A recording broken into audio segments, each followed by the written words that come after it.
mereka apa namanya dengan orang-orang itu, Pak, kalau imam khotib sewaktu-waktu keliru, salah, ditegur, Pak. Ya, ditegur kan ada caranya. Di dalam fikih itu sudah diajari bagaimana cara mengingatkan orang-orang yang lupa melakukan sesuatu rukun itu di dalam ibadah. Termasuk khotib Jumat itu ya. Sholawat itu juga bagian dari rukun. Nah, rukun itu kalau dalam ibadah kok dia ditinggalkan, maka ibadahnya tidak sah. Rukun ya. Tapi kalau sunnah, meskipun tidak dikerjakan, ibadahnya tetap sah. Sama seperti sholat yang kita laksanakan hari-hari, Al-Fatihah itu adalah bagian dari rukun. Makanya Bapak Ibu kalau sholat selalu membaca Al-Fatihah. Masalah surat pendek, Pak, surat-surat pendek itu sunnah, Pak. Ya, kita ikut apa namanya umumnya ya. Rokaat 1-2 ya baca surat pendek. Rokaat 3-4 ya tidak membaca surat pendek. Nah, itu juga kadang-kadang jadi polemik, Pak ya. Jadi polemik itu apa? Bukan masalah sah dan tidak sah. Kadang-kadang baca ayat itu kepanjangan, Pak. Nggak lihat penumpangnya. Saya pernah, Pak, sholat Jumat di masjid tertentu itu, jamaahnya rata-rata kerja, Pak. Rakaat pertama yang dibaca apa? Ar-Rahman 'allamal Qur'an. Ya, paling cuma 10 ayat begitu, Pak. Ternyata enggak, begitu sudah 10 ayat terus. Nah, terus akhirnya sampai akhir. Rakaat kedua yang dibaca apa? Tabarakalladzi biyadihi al-mulku. Juga sampai akhir. Akhirnya apa? Ya, pulang Jumatan pada harus semua. Dan itu juga ditambah dengan khutbah yang lama. Khutbahnya berapa? Setengah jam lebih. Akhirnya banyak orang yang sakit mendadak. Tahu sakit mendadak waktu khutbah? Saut-sautan semua. Maksudnya Pak kode. Pak, ini makmumnya, penumpangnya ini orang yang kerja semua, sudah ditunggu waktu. Kalau misalnya khutbah imam seperti itu di pondok-pondok santrinya sendiri, nggak masalah, mau 1 juz, 2 juz, nggak masalah, Pak. Nah, kalau di masyarakat umum, ya tentu tidak bisa menyesuaikan. Ya, Pak. Iya. Nah, sama sholat-sholat yang lain, ya kita sholat-sholat yang lain, sholat 5 waktu atau mungkin sholat tarawih. Nah, ini kadang-kadang yang sering jadi omongan itu apa? Sholat tarawih itu. Sholat tarawih itu yang benar yang mana? Yang cepat, yang lambat. Yang mana yang benar? Yang enggak cepat, yang enggak lambat. Tengah-tengah. Masa 20 rakaat 7 menit. Bismillahirrahmanirrahim. Alhamdulillahirobbilalamin. Amin. Allahu akbar. Itu kalau kita bahasakan, kita bahas di dalam fikih, tidak ketemu. Ya, meskipun beberapa ulama bisa menggunakan, tapi ya tidak jumhur lah ya. Makanya saya nggak mengikuti yang seperti itu. Saya mengikuti yang tengah, tapi juga tidak lambat. Kalau cepat itu kasihan yang tua-tua, dia tuh ya bisa giginya, kakinya bisa kotor itu kalau cepat. Kalau lambat-lambat itu juga yang muda-muda juga ngeluh. Maka solusinya adalah yang tengah-tengah. Nah, makanya di kita itu ulama-ulama kita diajari ayat-ayat yang tengah-tengah itu adalah apa? Ya dari Al-An'am sampai An-Nas itu sudah mewakili. Nah, apakah nggak boleh pakai ayat-ayat yang lain? Boleh, kenapa nggak boleh? Saya cuma ngomong tengah-tengah. Kalau masyarakatnya umum, maka bacalah ayat yang tengah-tengah.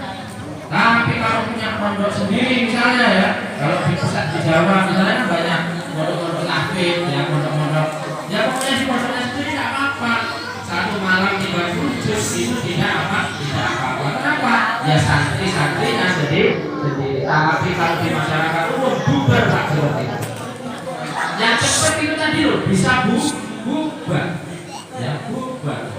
Nah maka ini kita kalau mengikuti Nabi, maka solusinya adalah yang tengah-tengah karena kaidahnya adalah khairul umuri awsatuha. Sebaik perkara itu adalah yang tengah-tengah. Tidak belok kanan, tidak belok kiri, tapi yang tengah-tengah. Maka dari itu pengamalan dari peringatan Maulid Nabi Muhammad SAW ini yang tidak bisa kita lepaskan adalah dengan selalu konsisten membaca sholawat kepada Nabi Muhammad SAW. Amin Allahumma amin Allahumma amin. Innallaha wa malaikatahu yusholluna 'alan nabi. Ya ayyuhalladzina amanu sallu alaihi wa sallimu taslima. Allah dan malaikatnya saja bersolawat kepada Nabi Muhammad. Hai orang-orang yang beriman. Di Quran itu kan banyak disebutkan perintah secara khusus dan perintah secara umum. Ketika perintah secara umum misalnya ya ayyuhan nas, berarti manusia secara umum. Tetapi ketika disebutkan ya ayyuhalladzina amanu, berarti sudah menunjuk kepada kekhususan. Siapa yang ayyuhalladzina amanu? Ya kita ini termasuk dalam kategori alladzina amanu. Hai orang-orang yang beriman. Ketika sudah disebutkan seperti itu alladzina amanu, orang-orang yang beriman, maka wajib bagi kita untuk selalu membaca sholawat kepada Nabi Muhammad Sallallahu Alaihi Wasallam. Gak boleh kita lepaskan itu semua. Terserah panjenengan mau pakai redaksi yang mana. Toh pilihannya tadi sudah saya sampaikan, ada beberapa bacaan sholawat. Kalau misalnya saya ngomong gini, Allahumma sholli ala Muhammad, Allahumma sholli wa sallim alaihi. Jangan dijawab shollu alaihi itu shollu alaihi itu apa? Berarti nyuruh untuk baca sholat. Sampai tak suruh dijawab shollu alaihi, berarti sampai nyuruh saya berhenti baca sholat. Makanya setiap ada orang menyebut Nabi Muhammad, menyebut namanya Nabi Muhammad, maka kita jawab dengan bacaan sholat. Karena berkat sholawat, makanya benar itu kalau kita lihat apa Habib Syekh itu apa biasanya jadwalnya berkat sholawat maksiat minggat. Orang yang terbiasa mengamalkan sholawat, maka insya Allah dirinya terhindar dari berbagai macam maksiat. Dan yang terakhir yang ingin saya sampaikan di sini adalah bagaimana peringatan Maulid Nabi Muhammad SAW ini mengajarkan kepada kita bahwa kita tidak boleh lepas dari apa yang diajarkan oleh baginda Nabi Muhammad SAW untuk selalu menebarkan nilai-nilai kebaikan, untuk selalu menebarkan nilai-nilai kemanusiaan yang berdasarkan ajaran agama kita yang sekarang ini kita dinaungi oleh satu bendera namanya Ahlus Sunnah wal Jamaah. Kita nggak boleh lepas daripada itu semua karena kata Nabi Shallallahu Alaihi Wasallam, siapa yang ingin selamat maka ma'ana alaihi wa ashabi, dialah orang-orang yang ikut aku dan ikut para sahabatku. Siapa sahabat Nabi? Abu Bakar, Umar, Utsman dan Ali, dan penerusnya adalah para ulama al-ulama warasatul anbiya. Kita gak pernah berguru face-to-face kepada Nabi, kita gak pernah berguru langsung kepada Nabi, tetapi kita mengenal Nabi dan mengikuti Nabi itu berkat jasa-jasa para ulama. Maka kita harus selalu konsisten untuk tunduk dan patuh berguru kepada para ulama, karena sejatinya para ulama adalah penerus para nabi. Dan yang terakhir sekali yang ingin saya sampaikan di sini adalah euforia kita terhadap peringatan Maulid dan euforia kita karena COVID itu grafiknya sudah menurun, tapi jangan sampai terlena. Kita tetap harus hati-hati. Sampai kalau nggak percaya tanya sama orang-orang yang kerja di rumah sakit, apakah masih ada pasien COVID? Jawabannya masih ada. Artinya apa? Ketika masih ada, berarti COVID-19 itu masih belum hilang dari kanan kiri kita. Makanya ikhtiar kita dimanapun kita berada, kita harus hati-hati, ya terutama yang paling ringan adalah dengan selalu memakai masker, cuci tangan dan lain sebagainya. Kaidahnya adalah la diror wala doror. Kaidah fikihnya jangan sampai tidak boleh itu membahayakan diri kita dan tidak boleh membahayakan orang lain. Kalau kita ditakdirkan belum terkena COVID, maka ikhtiarnya adalah jangan sampai terkena COVID. Kalau kita ditakdirkan sudah terkena COVID, maka ikhtiarnya adalah gimana caranya supaya sembuh. Wala diror, dan jangan sampai membahayakan orang lain. Kalau kita ternyata ada sakit dan lain sebagainya, lebih baik kita menjauh sementara dari orang lain daripada membahayakan orang lain. Tapi kita yakin dan percaya bahwa ketika kita memohon kepada Allah Subhanahu wa taala berkat sholawat kepada Nabi Muhammad SAW, penyakit apapun akan senantiasa dihilangkan dan diangkat oleh Allah Subhanahu wa taala. Semoga kita semua adalah orang-orang yang senantiasa dijaga dan hidup kita selalu diberkahi oleh Allah Subhanahu wa taala. Amin Allahumma amin Allahumma amin. Bapak Ibu hadirin hadirat rahimakumullah, mungkin itu saja yang dapat saya sampaikan pada malam hari ini. Semoga apa yang saya sampaikan bisa memberikan manfaat dan maslahat bagi kita semua. Mohon maaf gak bisa lama-lama karena di mana Pak RT gak lama-lama karena kondisinya masih seperti ini. Ala hadhihi wa ala kulli niyatin as-shalihah. Mohon maaf, doanya Pak Ustadz dipotong sebentar. Ini untuk menyampaikan bahwa setelah acara doa nanti selesai, dan tentu ini telur-telur ini yang ada dan ada yang ada semua ini kita akan bisa membawa pulang masing-masing, tapi dengan yang tertib. Jadi kami minta dari panitia supaya tetaplah duduk di tempat masing-masing. Kasihlah kesempatan panitia untuk bekerja membagikan yang tertib. Nah itu saja. Assalamualaikum warahmatullahi wabarakatuh. Niyatin as-shalihah wa ala alihi sallallahu alaihi wasallam. Ajarokumullah al-Fatihah.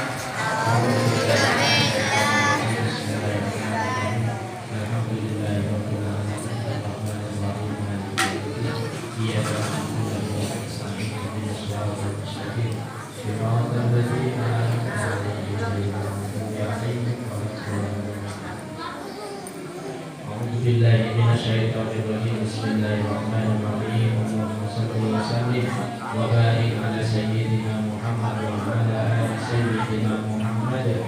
Hamdan syakirin, hamdan na'imin, hamdan katsiran thayyiban mubarakan fihi ala kulli hal. Hamdan yuwaffi ni'amahu wa yukafi mazidahu ya Rabbana. Lakal hamdu kama yanbaghi li jalali wajhikal karim wa 'azimi sultanik. Allahumma salli wa sallim ala sayyidina Muhammadin al-fatihi lima ughliqa wal khatimi lima sabaq wa nasiril haqqi bil haqqi wal hadi ila siratikal mustaqim wa ala alihi haqqa qadrihi wa miqdarihi al-'azim. Allahumma jammilna bil afiyati was salamah wa hafidna bil taqwa wal istiqamah وأعدنا بمجيبة الندى في الحال والمعاني إنك على كل شيء قدير. اللهم إنك تعلم سرنا وعلانيتنا فاقبل معذرتنا وتعلم حاجاتنا فاغفر لنا ذنوبنا فإنه لا يغفر الذنوب إلا أنت. اللهم ادفع عنا الغلاء والبلاء والوباء والفحشاء والمنكر والسيوف المختلفة والشدائد والمحال ما ظهر منها وما بطن من بلدنا هذا خاص الذين آمنوا اللهم سلمنا والمسلمين من آفات الدنيا والدين اللهم إنا نسألك الهدى والتقى والعفاف والغنى ربنا ظلمنا أنفسنا وإن لم تغفر لنا وترحمنا لنكونن من الخاسرين ربنا هب لنا من أزواجنا وذريتنا قرة أعين واجعلنا للمتقين إماما ربنا آتنا في الدنيا حسنة وفي الآخرة حسنة وقنا عذاب النار نسألك يا الله حسن الخاتمة ونعوذ بك من سوء الخاتمة وصلى الله على سيدنا محمد وعلى آله وصحبه وسلم سبحان ربك رب العزة عما يصفون وسلام على المرسلين والحمد لله رب العالمين شكرا لكم بالخير والله الموفق إلى أقوم الطريق والسلام عليكم ورحمة الله وبركاته.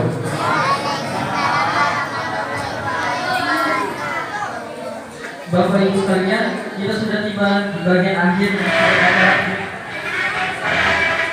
Wasallam. Sebelum saya tutup acara ini, perkenankan saya mengucapkan ribuan terima kasih atas kehadiran Bapak atau Ibu dalam acara ini. Apabila saya selama membawakan acara terdapat kesalahan kata atau kalimat, saya mohon dimaafkan yang sebesar-besarnya. Mari kita bersama-sama menutup acara ini dengan membaca Alhamdulillah. Alhamdulillahirabbil alamin.